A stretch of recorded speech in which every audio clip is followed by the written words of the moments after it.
Good afternoon guys. Today's video, pupunta tayo ng Merville, Parañaque.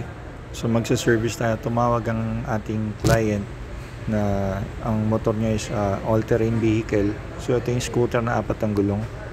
So may-report sa atin na may problema raw, may naamoy daw siyang gas.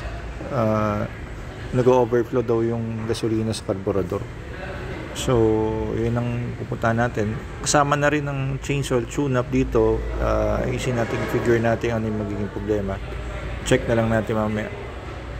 Sige po guys. Balikan ko kayo.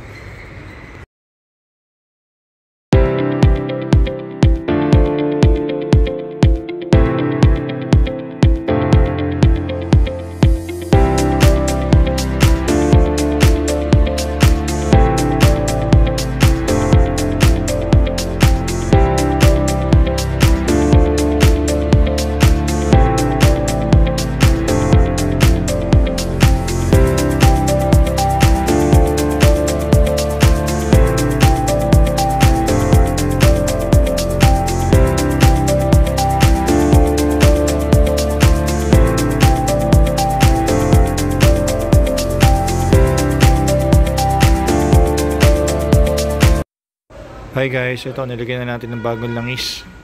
Sinasarina natin. Spark plug, yung bago na rin, yung bago tsaka luma. In-install na rin natin yung spark plug. Yung carburetor nilinis natin. Yan. In-install na rin natin yung carburetor. Tapos itong fuel cap vacuum type yan ang nilagay natin para hindi na ito nag-overflow.